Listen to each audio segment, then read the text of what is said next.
Doctor Juan Manuel Sáez, muy buenos días, bienvenido. Héctor, muy buenos días, un gusto saludarlo de nuevo después de todas esas tribulaciones tecnológicas de la semana pasada. Sí, no, qué terrible, terrible esto. Hemos tenido un sufrimiento, pero tenaz acá porque el deseo de entregarles las noticias, sobre todo lo que está pasando, y nosotros que estamos acostumbrados a entregarles las informaciones con imágenes, la gente está acostumbrada y nos tocó la radio tradicional. Bueno, gracias a TikTok nos salvó, al menos nos veían a nosotros y así, pero aquí estamos, están todavía en proceso de reparación, al parecer una descarga eléctrica en las horas de la noche mientras nosotros descansábamos. Cuando llegamos acá nos enteramos al otro día y ya, ahí poco a poco están solucionando, pero sigue el proceso de reparación. Qué bueno, qué bueno. Pues el día de hoy tenemos un tema muy interesante y es Carlos Leder, el ampón inocente. Y curiosamente descubrimos que Carlos Leder estaba libre. Desde el año 2020 lo deportaron de Estados Unidos hacia su país natal no, de nacionalidad de sus descendientes, de su progenitor, y lo extraditaron a Hamburgo, si no me equivoco, y desde allí vivía desde el 2020. Y entonces este criminal decidió regresar a su país natal y reírse de los colombianos, reírse de todo lo que hizo el cartel de Medellín en la década de los 80 y pasar desapercibido, así como hizo el señor de los Ochoa. Entonces llega a Colombia y claro, la migración Colombia inmediatamente lo captura por orden judicial y le lee sus derechos y lo pone a disposición de un juez de control de garantías. Resulta que el señor Leder tiene una condena pendiente por el delito, una condena de 24 años por el delito de porte ilegal de armas de uso privativo de las fuerzas militares de Colombia. Y entonces resulta que esa orden fue proferida por el juzgado de 18 de ejecución de penas y el juez segundo penal con función de control de garantías decidió legalizar la captura de este ampón, Carlos Leder, y ponerlo a disposición de este juzgado 18 penal de ejecución de penas. Y entonces hemos leído, o bueno, yo he leído que la abogada de Leder instauró o se está tratando de lograr la libertad de este criminal invocando el habeas corpus.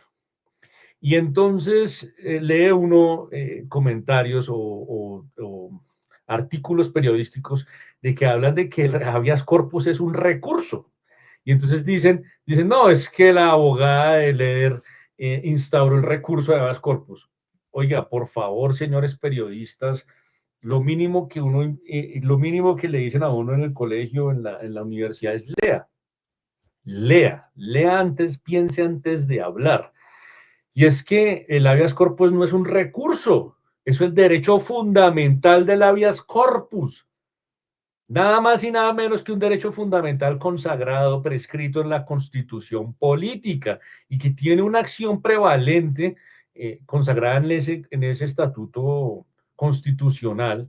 Y es que cuando una persona se considere privada ilegalmente de la libertad, puede exigir que le cumplan, que le tutelen, que le valoren, que le protejan ese derecho fundamental de la libertad a través del habeas corpus, que es una acción constitucional diferente a la acción de tutela, consagrada única y exclusivamente para proteger la libertad de los ciudadanos colombianos, de las personas en Colombia. Entonces no es un recurso.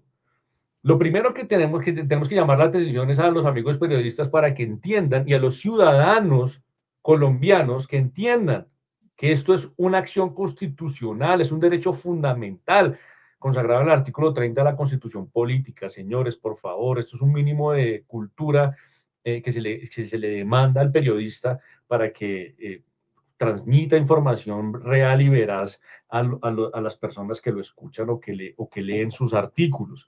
Y es que, como dice la Constitución o como ha dicho la Corte Constitucional, el habeas corpus es la principal institución destinada a proteger la libertad personal contra las decisiones arbitrarias e ilegales de las autoridades públicas.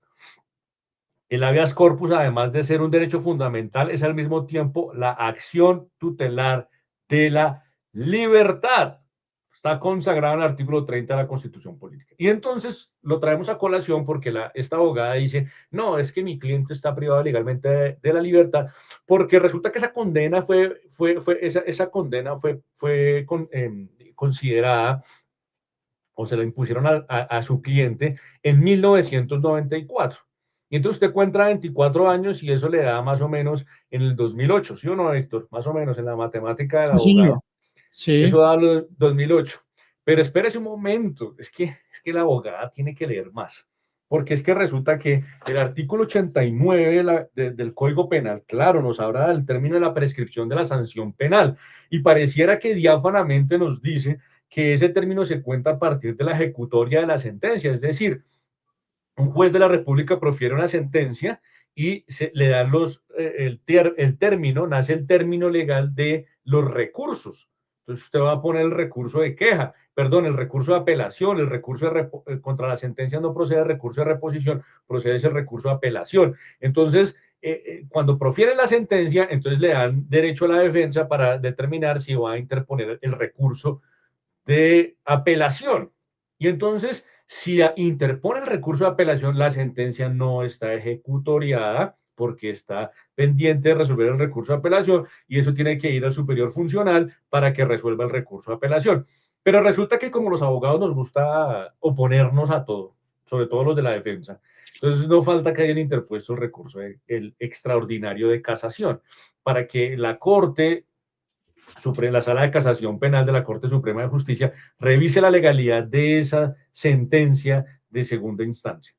Y entonces, si no interpusieron recursos, que a mi manera de ver sería extraño que un defensor no interponga recursos, pero supongamos que en esa sentencia en particular en contra de Carlos Leer, del criminal de Carlos Leer, de 24 años por el porte ilegal de armas, haya sido apelada y la sentencia haya quedado ejecutoriada, entonces contemos 24 años y entonces ahí ocurre el fenómeno de la prescripción. Pero espérese un momento, antes de que usted tome conclusiones muy aceleradas como la abogada Collins, que es un nombre muy norteamericano.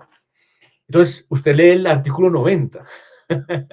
Usted lee el artículo 89, tal, claro, importante, pero siga leyendo, que es que el estatuto penal, el código penal es muy íntegro. Entonces dice, interrupción del término de la prescripción de la sanción privativa de la libertad. Muy bonito, claro, es que el fenómeno de la prescripción existe, pero también existe el fenómeno de la interrupción, si es que se me permite utilizar ese término. Y es que la interrupción de la prescripción es tan importante como la prescripción. Y es que recuerdo yo que hace no muchos meses atrás, a mí se me ocurrió hacer lo mismo, ejecutar la acción del habeas corpus contra un cliente mío que a mi manera de ver estaba privado legalmente de la libertad.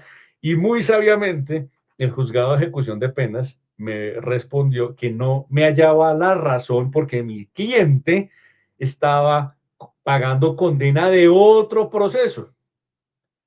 Y entonces ese término que yo estaba pidiendo que se le tuviera en cuenta a mi cliente como para que cumplir la condena del otro proceso que se le estaba endilgando, o que del otro proceso, de la condena del otro proceso, pues el juzgado dijo, no, es que eso no se lo puedo tener en cuenta porque eso está por cuenta de otro proceso penal.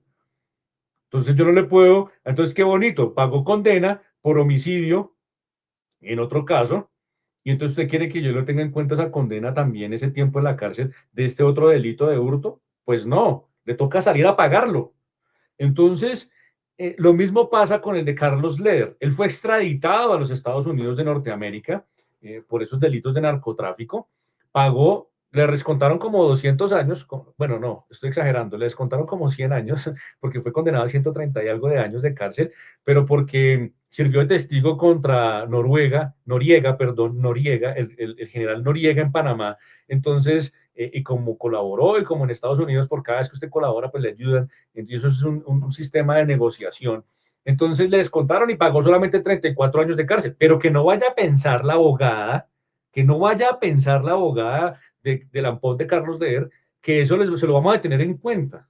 O sea, ay, no, pues ya pagó 34, entonces pagó por todos los delitos que tenía.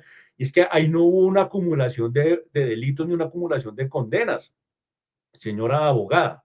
Y como estuvo por cuenta de otro proceso, pues se le interrumpió el término de la prescripción y no comenzó a contar a partir del año 94, sino probablemente comenzó a contar a partir del año 2020, esos 24 años.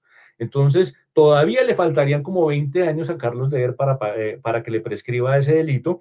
Por lo tanto, tiene que venir a pagar pena privativa de la libertad en Colombia por ese delito.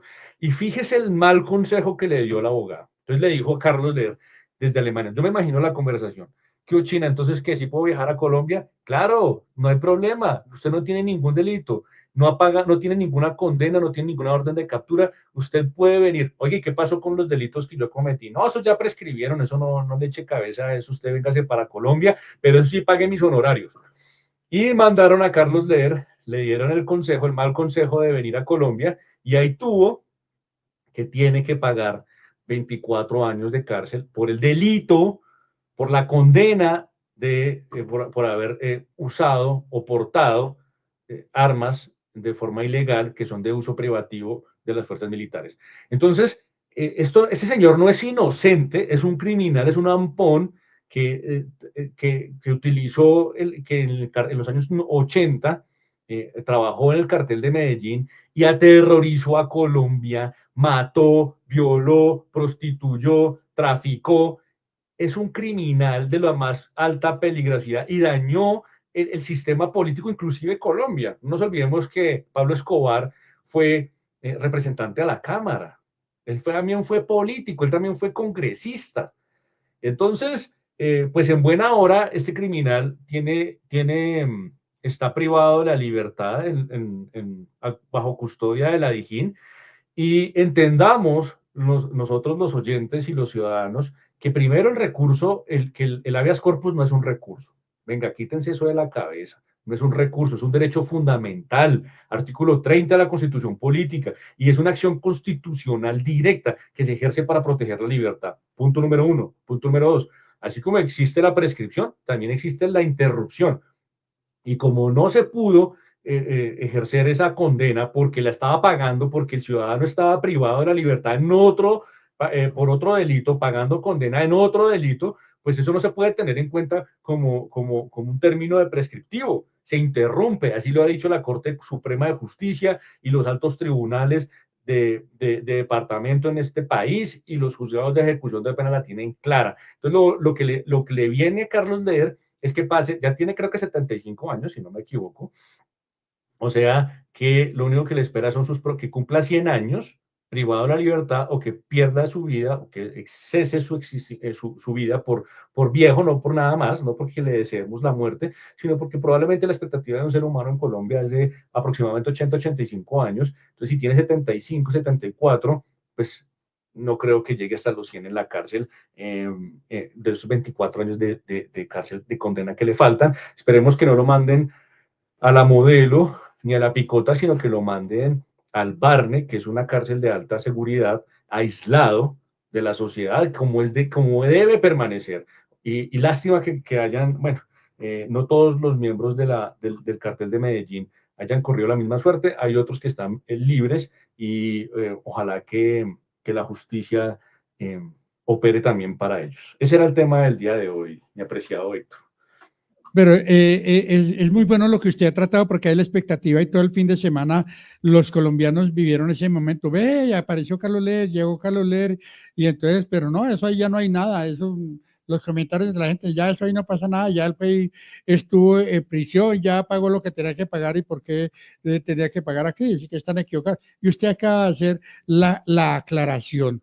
Tiene una cuenta pendiente acá, le estuvo mal aconsejado, estuvo mal orientado, se puede mejor decir así, mal orientado, y ahora tendrá que enfrentar la justicia. Esa es la definitiva, más o menos lo que, de acuerdo con lo que usted nos ha manifestado en esta mañana. Una abogada que estuvo también mal orientada, y entonces su cliente lo trajo acá para entregarlo a las autoridades, más o menos. Así es, y que estos criminales del cartel de Medellín, de Pablo Escobar, bueno, todos esos de Carlos Leder y todos los demás que se me escapan ahorita los motes y los alias, Popeye, que está en libertad.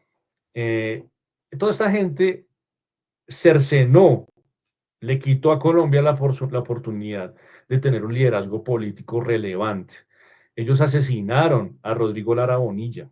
No se les olvide los crímenes, porque es que a nosotros los colombianos tenemos un problema de memoria.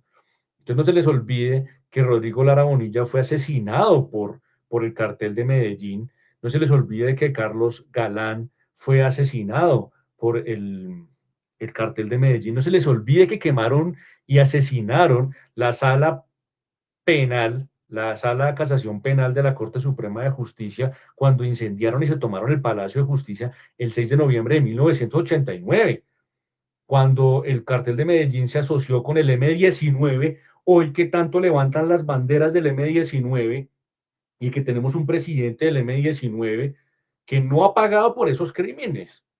Es que no se les olvide que acá vivimos horas de terror y escenarios de terror porque los criminales asesinos de la guerrilla del M-19 y del cartel de Medellín se asociaron para quemar el Palacio de Justicia y asesinaron a los magistrados, entre ellos Carlos Medellín, Darío Echandía y una cantidad de personas ilustres que prestaban un servicio honorable para este país y los mataron, y más de 2.000 personas murieron en esa retoma del Palacio de Justicia. Y entonces aquí se nos olvidan esas cosas y elegimos un presidente que tiene ese pasado. Y entonces el presidente lava el pasado, el honorable Gustavo Petro lava ese pasado diciendo, no, es que yo no hice parte de esa toma, yo estaba en otro lado, yo no tenía nada que ver, pero eso sí levanta la bandera del M-19. Entonces, señores, todos esos criminales tienen que volver a la cárcel, todos tienen que volver, porque aquí no se les prescribieron las condenas, se les interrumpieron los términos, maestro, y los que pagaron en Estados Unidos por tráfico de drogas, ahora tienen que volver a pagar acá por homicidio, por tráfico de armas y por todos los demás delitos que hicieron, y no les alcanzarán los años para pagar el daño que le hicieron a este país. Pues bueno, ahí la dejamos y ahí ya quedó muy claro, está muy claro lo que va a pasar y usted ha despejado esta duda que tenían los colombianos, quienes están como seguidores de Halcón Radio, sabe que nosotros aquí le explicamos bien todo lo que está pasando, los orientamos bien para que no deje las dudas y para que no diga, hombre, es que la justicia está mal orientada. No, la justicia estaba esperando que llegara algún día aquí, llegó. ¿Qué más se puede hacer? Y llegó en buena hora, y gracias al abogado Collins por esos maravillosos consejos al cartel de Medellín. Un feliz día para todos, éxitos en este comienzo de semana.